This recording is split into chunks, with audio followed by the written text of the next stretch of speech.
The football field is dry and dead right now, but a proposal gaining support could flip its current condition into one that has a long list of benefits.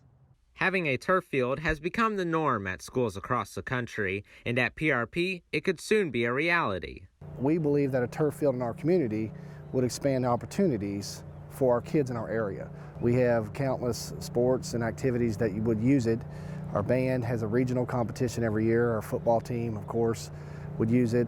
Our field hockey team, which went to the state tournament last year and is growing quickly, needs a turf field. It would be a big task to redo the field, but the benefits it would incorporate are indisputable. There's more accessibility to play on the field. We have a baseball infield that is turf. Our baseball team is able to practice when it snows. They're able to practice when it rains. They're able to practice and play more games. They have less rainouts.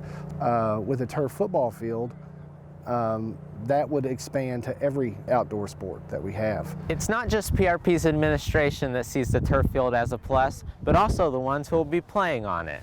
I've been here for 4 years, and I know countless amount of times where we couldn't practice because it was raining. A turf field would eliminate that completely. We wouldn't have to worry about the mud, slipping, sliding, ruining the footballs.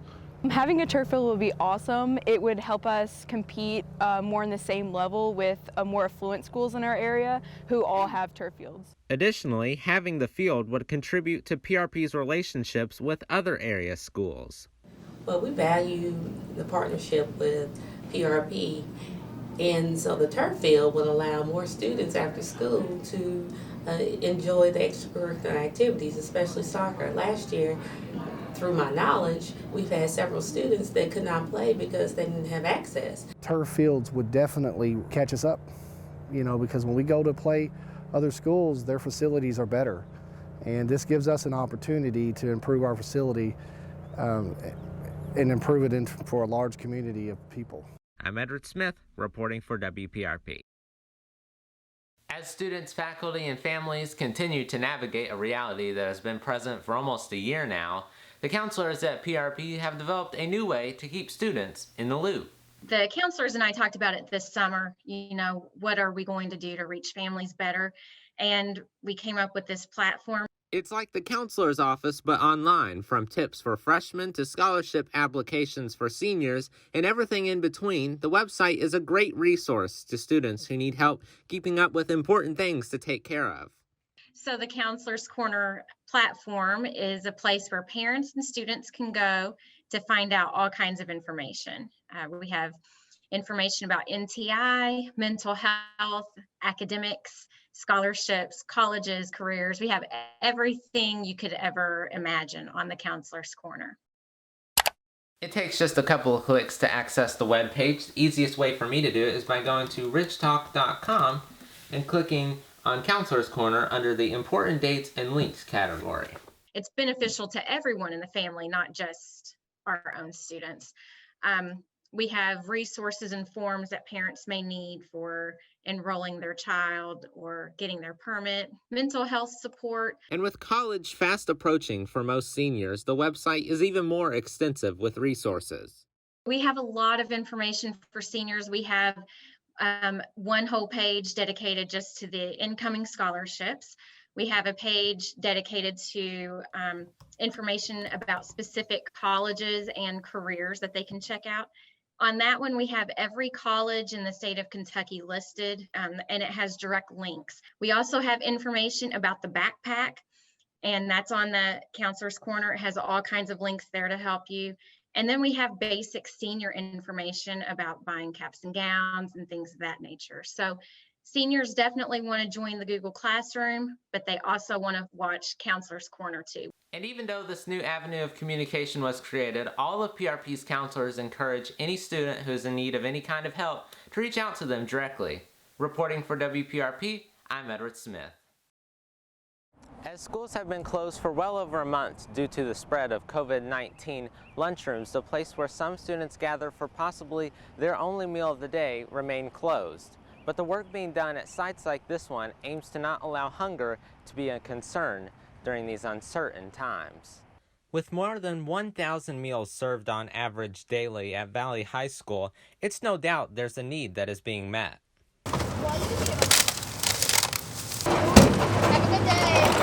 These people are just a handful of the many others that JCPS intends to bring breakfast or lunch to through their emergency feeding sites.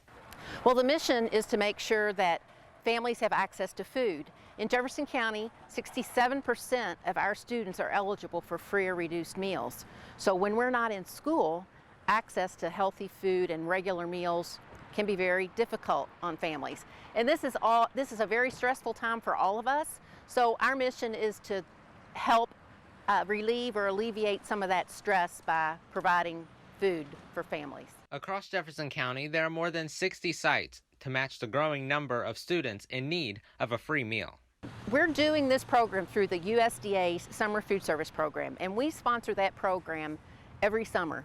And we feed maybe 5% of the students who normally eat with us on a school day. Right now, we're feeding about 20% of the students who normally eat with us on a school day. And we have seen that number increase every week since we started.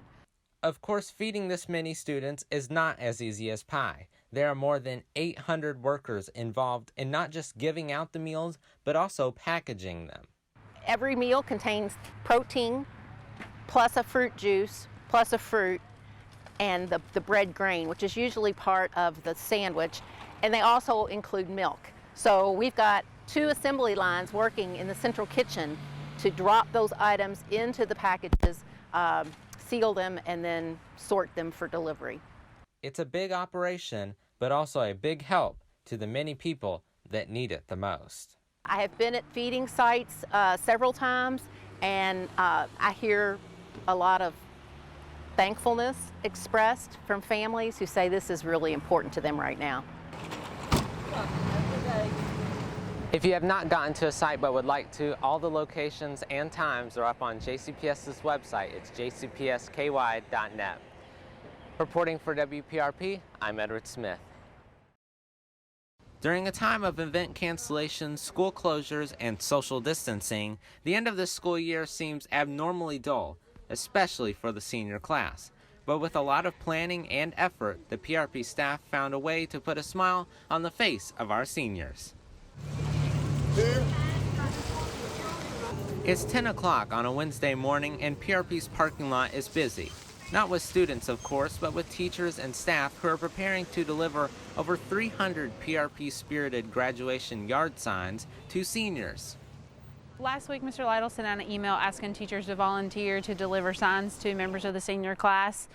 And so there's just a form we filled that out, sent that in, and we were asked to be here to pick up our signs. After the signs were picked up, the teachers left one by one, each being assigned multiple houses to spread the PRP spirit to.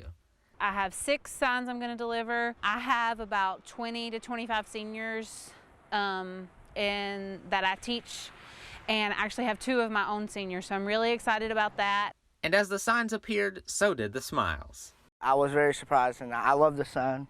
It makes me feel like that, people know I'm a senior and that I made it, I made it through school. But getting these signs to each senior's home was a team effort. Jeff Allgood is a friend, and he has a business that makes signs. So Mr. Stinson got in touch with him, got us some prices, and we decided to go with it. And Miss Marable designed the signs. Then she sent me the design, and I sent it to Mr. Allgood, and he printed them. It took him about 4 days. So we got them all printed, we got them here, and we're giving them out.